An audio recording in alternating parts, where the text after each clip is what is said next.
मेरे प्यारे देशवासियों, नमस्कार। कोरोना के प्रभाव से हमारी मन की बात भी अछूती नहीं रही है।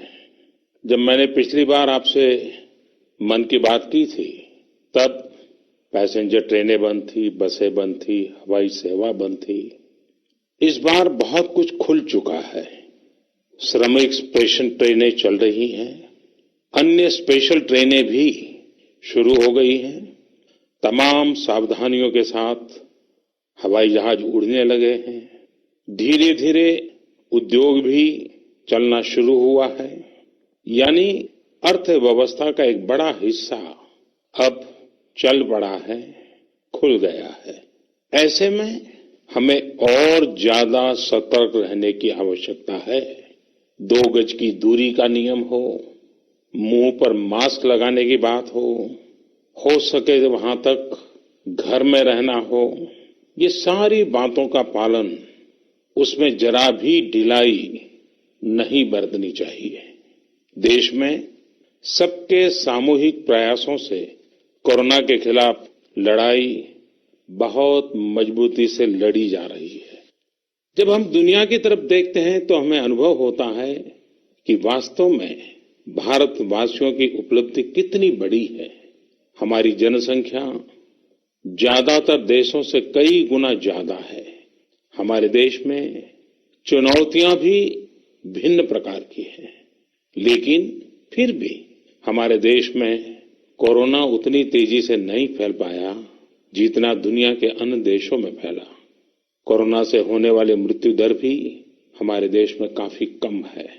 जो नुकसान हुआ है उसका दुख हम सबको है, लेकिन जो कुछ भी हम बचा पाए हैं वो निश्चित तौर पर देश की सामूहिक संकल्प शक्ति का ही परिणाम है। इतने बड़े देश में हर एक देशवासी ने खुद इस लड़ाई को लड़ने की ठानी है। ये पूरी मुहिम पीपल ड्रिवन है।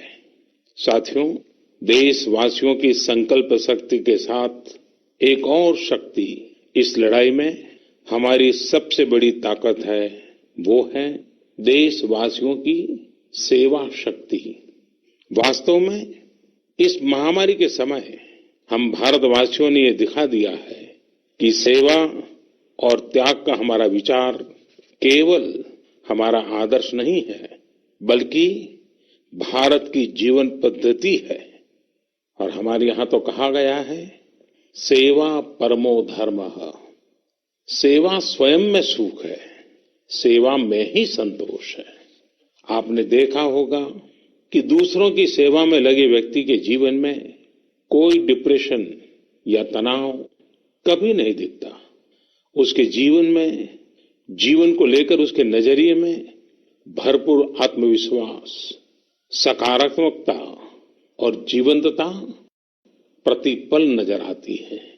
साथियों, हमारे डॉक्टर्स, नर्सिंग स्टाफ, सफाई कर्मी, पुलिसकर्मी, मीडिया के साथी, ये सब जो सेवा कर रहे हैं, उसकी चर्चा मैंने कई बार की है। मन की बात में भी मैंने उसका जिक्र किया है। सेवा में अपना सब कुछ समर्पित कर देने वाले लोगों की संख्या अनगिनत है। ऐसे ही एक सज्जन है तमिलनाडु के सी मोहन जी मदुरई में एक सैलून चलाते हैं।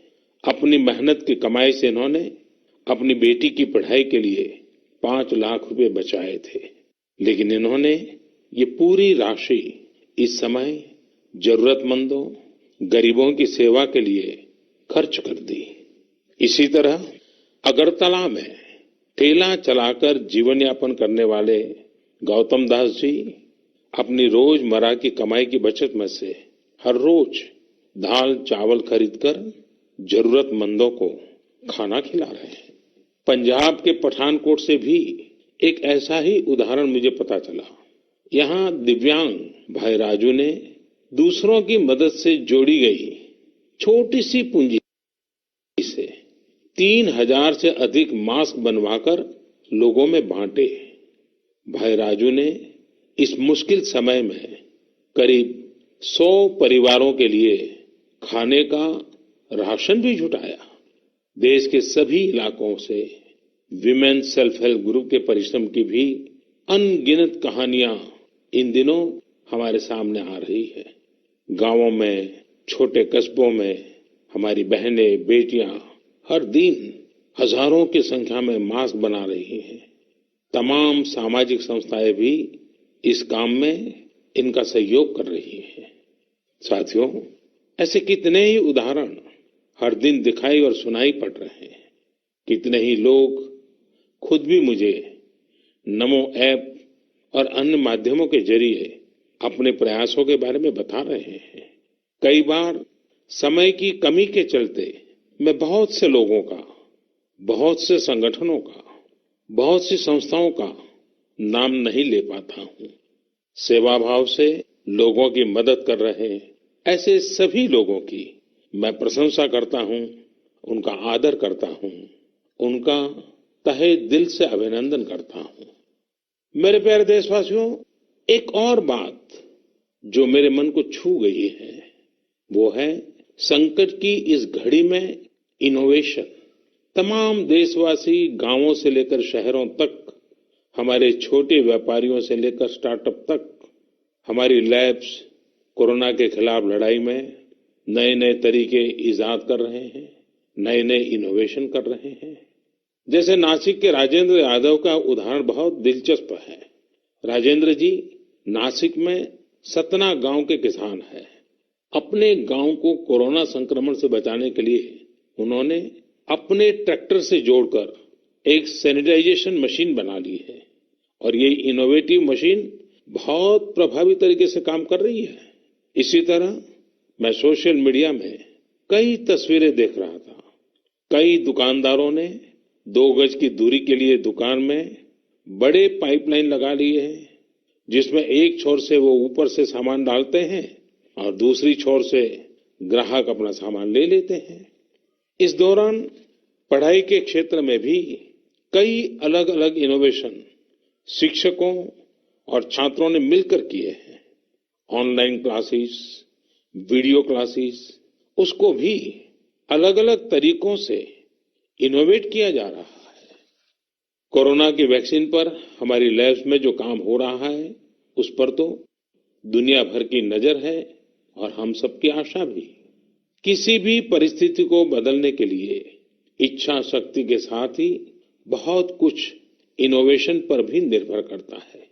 हजारों सालों की मानव जात की यात्रा लगातार इनोवेशन से ही इतने आधुनिक दौर में पहुंची है। इसलिए इस महामारी पर जीत के लिए हमारी ये विशेष इनोवेशंस भी बहुत बड़ा आधार है। साथियों, कोरोना के खिलाफ लड़ाई का यह रास्ता लंबा है। एक ऐसी आपदा जिसका पूरी दुनिया के पास कोई इलाज ही नहीं है, जिसका कोई पहले का अनुभव भी नहीं है, तो ऐसे में नई नई चुनौतियां और उसके कारण परेशानियां हम अनुभव भी कर रहे हैं। ये दुनिया के हर कोरोना प्रभावित देश में हो रहा है और इसलिए भारत भी इससे अछूता नहीं है। हमारे देश में भी कोई वर्ग ऐसा नहीं है जो कठिनाई में न हो, परेशानी में न हो। और इस संकट की सबसे बड़ी चोट अगर किसी पर पड़ी है तो हमारे गरीब, मजदूर, श्रमिक वर्ग पर पड़ी है।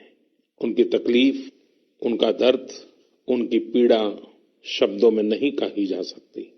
हम में से कौन ऐसा होगा जो उनकी और उनके परिवार की तकलीफों को अनुभव न कर रहा हो। हम सब मिलकर इस तकलीफ को, इस पीड़ा को बांटने का प्रयास कर रहे हैं। पूरा देश प्रयास कर रहा है। हमारे रेलवे के साथी दिन रात लगे हुए हैं। केंद्र हो, राज्य हो, स्थानीय स्वराज की संस्थाएं हो, हर कोई दिन रात मेहनत कर रहे हैं। जिस प्रकार रेलवे के कर्मचारी आज जुटे हुए हैं, वे भी एक प्रकार से अग्रिम पंक्ति में खड़े कोरोना वॉरियर्स ही है।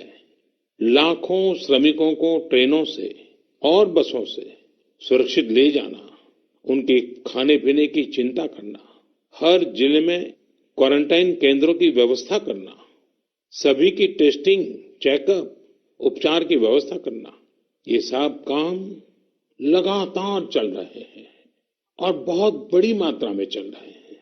लेकिन साथियों, जो दृश्य आज हम देख रहे हैं, इससे देश को अतीत में जो कुछ हुआ उसके अवलोकन और भविष्य के लिए सीखने का अवसर भी मिला है। आज हमारे श्रमिकों की पीड़ा में हम देश के पूर्वी हिस्से की पीड़ा को देख सकते हैं। जिस पूर्वी हिस्से में देश का ग्रोथ इंजन बनने की क्षमता है, जिसके श्रमिकों के बाहुबल में देश को नई ऊंचाई पर ले जाने का सामर्थ्य है, उस पूर्वी हिस्से का विकास बहुत आवश्यक है। पूर्वी भारत के विकास से ही देश का संतुलित आर्थिक विकास संभव है। देश ने जब मुझे सेवा का अवसर दिया, तभी से हमने पूर्वी भारत के विकास को प्राथमिकता दी है। मुझे संतोष है कि बीते वर्षों में इस दिशा में बहुत कुछ हुआ है और अब प्रवासी मजदूरों को देखते हुए बहुत कुछ नए कदम उठाना भी आवश्यक हो गया है और हम लगातार उस दिशा में आगे बढ़ रहे हैं। जैसे कहीं श्रमिकों की स्किल मैपिंग का काम हो रहा है, कहीं स्टार्टअप्स इस काम में जुटे हैं, कहीं माइग्रेशन कमीशन बनाने की बात हो रही है। इसके अलावा केंद्र सरकार ने अभी जो फैसले लिए हैं, उससे भी गांवों में रोजगार, स्वरोजगार, लघु उद्योगों से जुड़ी विशाल संभावनाएं खुली हैं। ये फैसले इन स्थितियों के समाधान के लिए हैं, आत्मनिर्भर भारत के लिए हैं। अगर हमारे गांव आत्मनिर्भर होते, हमारे कस्बे, हमारे जिले, हमारे राज्य आत्मनिर्भर होते, तो अनेक समस्याओं ने वो रूप नहीं लिया होता जिस रूप में वो आज हमारे सामने खड़ी है। लेकिन अंधेरे से रोशनी की ओर बढ़ना मानव स्वभाव है। तमाम चुनौतियों के बीच मुझे खुशी है कि आत्मनिर्भर भारत पर आज देश में व्यापक मंथन शुरू हुआ है। लोगों ने अब इसे अपना अभियान बनाना शुरू किया है। इस मिशन का नेतृत्व देशवासी अपने हाथ में ले रहे हैं। बहुत से लोगों ने तो ये भी बताया है कि उन्होंने जो जो सामान उनके इलाके में बनाए जाते हैं, उनकी एक पूरी लिस्ट बना ली है। ये लोग अब इन लोकल प्रोडक्ट्स को ही खरीद रहे हैं और वोकल फॉर लोकल को प्रमोट भी कर रहे हैं। मेक इन इंडिया को बढ़ावा मिले, इसके लिए सब कोई अपना अपना संकल्प जता रहा है। बिहार के हमारे एक साथी श्रीमान हिमांशु ने मुझे नमो ऐप पर लिखा है कि वो एक ऐसा दिन देखना चाहते हैं जब भारत विदेश से आने वाले आयात को कम से कम कर दे, चाहे पेट्रोल, डीजल, ईंधन का आयात हो, इलेक्ट्रॉनिक आइटम्स का आयात हो, यूरिया का आयात हो या फिर खाद्य तेल का आयात हो।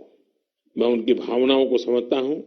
हमारे देश में कितनी ही ऐसी चीजें बाहर से आती हैं जिन पर हमारे ईमानदार टैक्स पेयर्स का पैसा खर्च होता है, जिनका विकल्प हम आसानी से भारत में तैयार कर सकते हैं।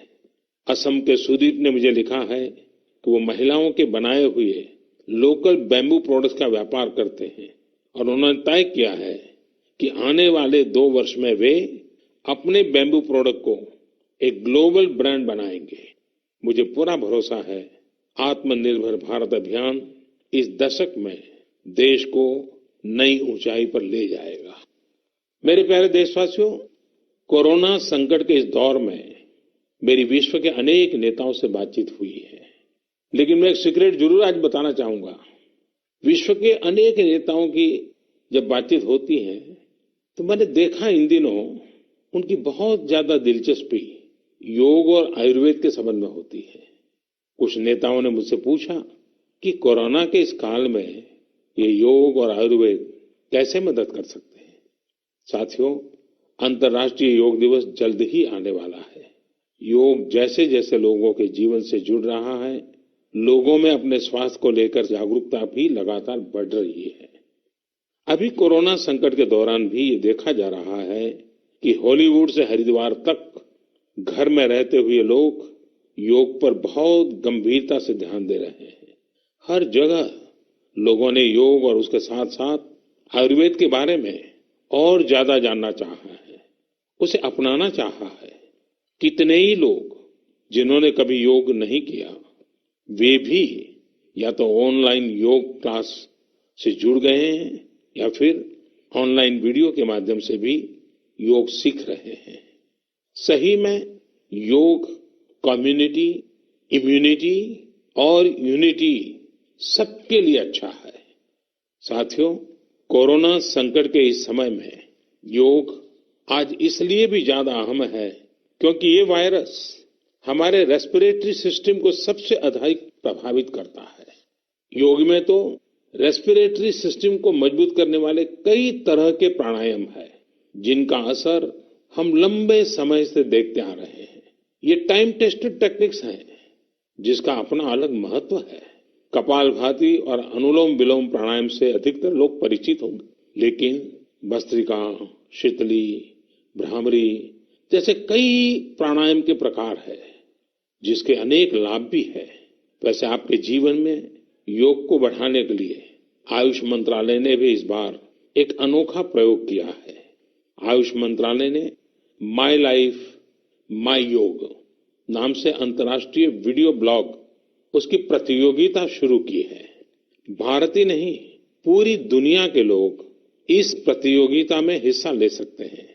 इसमें हिस्सा लेने के लिए आपको अपना 3 मिनट का एक वीडियो बना करके अपलोड करना होगा। इस वीडियो में आप जो योग या आसन करते हुए वो करते हुए दिखाना है और योग से आपके जीवन में जो बदलाव आया है उसके बारे में भी बताना है।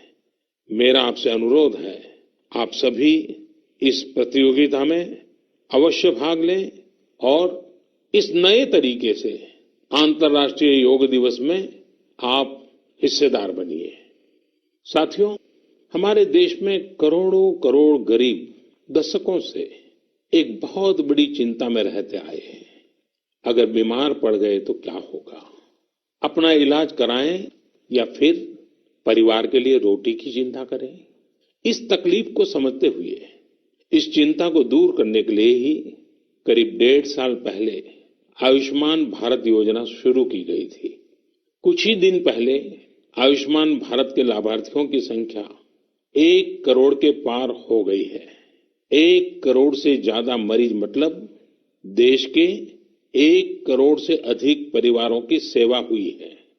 1 करोड़ से ज्यादा मरीज का मतलब क्या होता है मालूम है?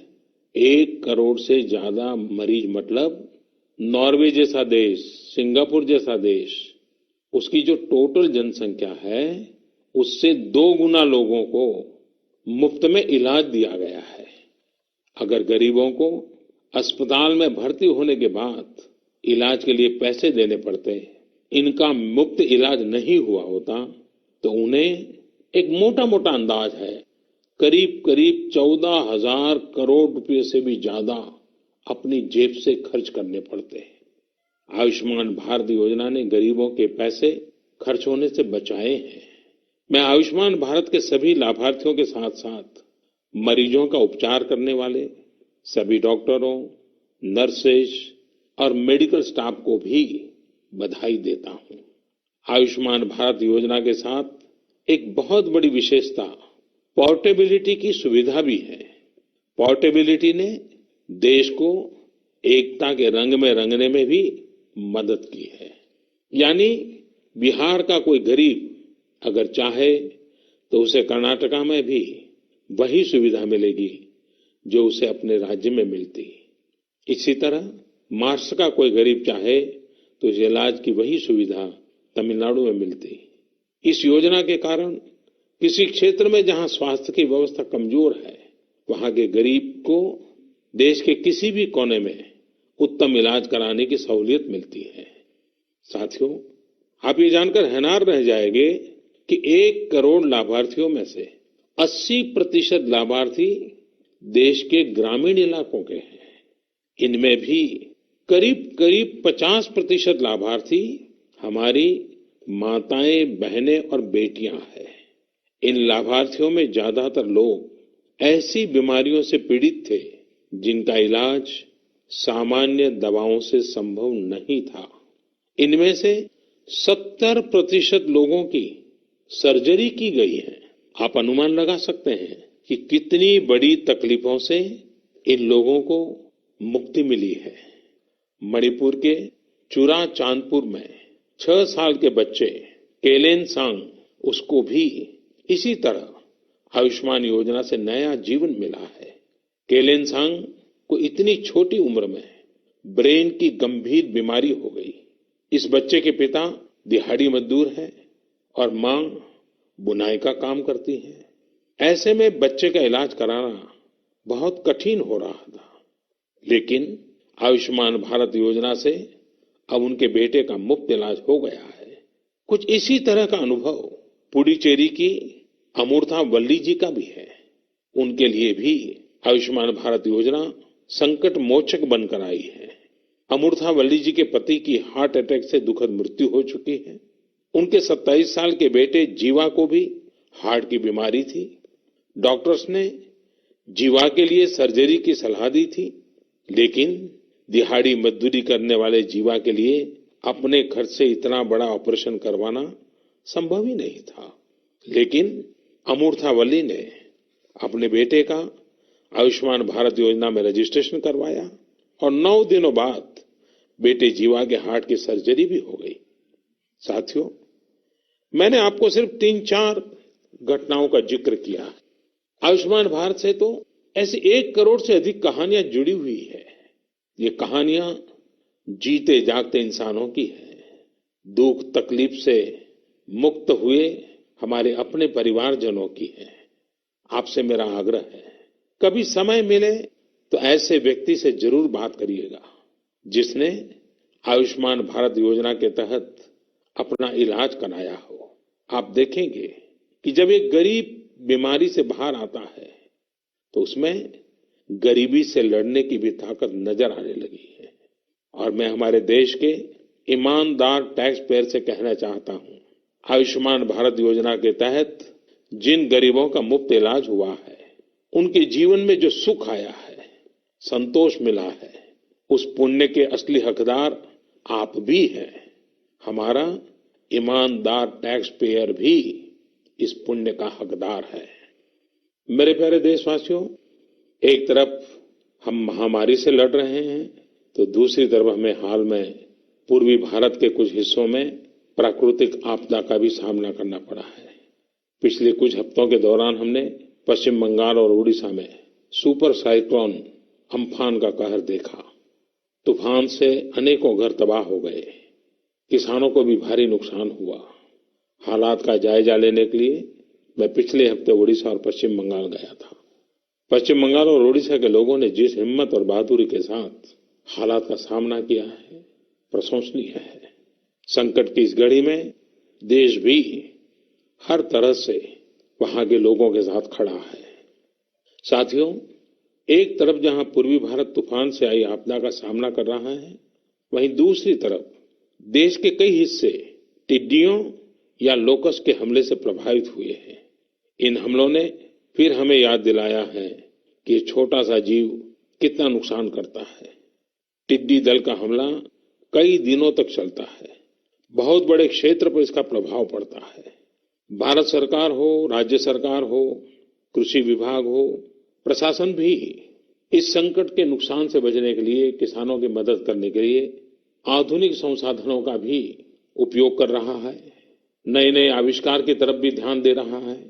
और मुझे विश्वास है कि हम सब मिलकर के हमारे कृषि क्षेत्र पर ये जो संकट आया है, उससे भी लोहा लेंगे, बहुत कुछ बचा लेंगे। मेरे प्यारे देशवासियों, कुछ दिन बाद ही 5 जून को पूरी दुनिया विश्व पर्यावरण दिवस मनाएगी। विश्व पर्यावरण दिवस पर इस साल की थीम है बायोडायवर्सिटी, यानी जैव विविधता। वर्तमान परिस्थितियों में यह थीम विशेष रूप से महत्वपूर्ण है। लॉकडाउन के दौरान पिछले कुछ हफ्तों में जीवन की रफ्तार थोड़ी धीमी जरूर हुई है, लेकिन इससे हमें अपने आसपास प्रकृति की समृद्ध विविधता को, जैव विविधता को करीब से देखने का अवसर भी मिला है। आज कितने ही ऐसे पक्षी जो प्रदूषण और शोर शराबे में ओझल हो गए थे, सालों बाद उनकी आवाज को लोग अपने घरों में सुन रहे हैं। अनेक जगहों से जानवरों के उन्मुक्त विचरण की खबरें भी आ रही हैं। मेरी तरह आपने भी सोशल मीडिया में जरूर इन बातों को देखा होगा, पढ़ा होगा। बहुत लोग कह रहे हैं, लिख रहे हैं, तस्वीरें साझा कर रहे हैं कि वो अपने घर से दूर दूर पहाड़ियां देख पा रहे हैं, दूर दूर जलती हुई रोशनी देख रहे हैं। इन तस्वीरों को देखकर कई लोगों के मन में ये संकल्प उठा होगा, क्या हम उन दृश्यों को ऐसे ही बना रख सकते हैं? इन तस्वीरों ने लोगों को प्रकृति के लिए कुछ करने की प्रेरणा भी दी है। नदियां सदा स्वच्छ रहें, पशु पक्षियों को भी खुलकर जीने का हक मिले, आसमान भी साफ सुथरा हो, इसके लिए हम प्रकृति के साथ तालमेल बिठाकर जीवन जीने की प्रेरणा ले सकते हैं। मेरे प्यारे देशवासियों, हम बार बार सुनते हैं, जल है तो जीवन है, जल है तो कल है, लेकिन जल के साथ हमारी जिम्मेवारी भी है। वर्षा का पानी, बारिश का पानी, ये हमें बचाना है, एक एक बूंद को बचाना है। गांव गांव वर्षा के पानी को हम कैसे बचाएं? परंपरागत बहुत सरल उपाय हैं। उन सरल उपाय से भी हम पानी को रोक सकते हैं। 5 दिन 7 दिन भी अगर पानी रुका रहेगा तो धरती माँ के पास बुझाएगा, पानी फिर जमीन में जाएगा, वही जल जीवन की शक्ति बन जाएगा। और इसलिए इस वर्षा ऋतु में हम सबका प्रयास रहना चाहिए कि हम पानी को बचाएं, पानी को संरक्षण करें। मेरे प्यारे देशवासियों, स्वच्छ पर्यावरण सीधे हमारे जीवन, हमारे बच्चों के भविष्य का विषय है। इसलिए हमें व्यक्तिगत स्तर पर भी इसकी चिंता करनी होगी। मेरा आपसे अनुरोध है कि इस पर्यावरण दिवस पर कुछ पेड़ अवश्य लगाएं और प्रकृति की सेवा के लिए कुछ ऐसा संकल्प अवश्य लें जिससे प्रकृति के साथ आपका हर दिन का रिश्ता बना रहे। हाँ, गर्मी बढ़ रही है, इसलिए पक्षियों के लिए पानी का इंतजाम करना मत भूलिएगा। साथियों, हम सबको ये भी ध्यान रखना होगा कि इतनी कठिन तपस्या के बाद, इतनी कठिनाइयों के बाद देश ने जिस तरह हालत संभाला है, उसे बिगड़ने नहीं देना है। हमें इस लड़ाई को कमजोर नहीं होने देना है। हम लापरवाह हो जाएं, सावधानी छोड़ दें, ये कोई विकल्प नहीं है। कोरोना के खिलाफ लड़ाई अब भी उतनी ही गंभीर है।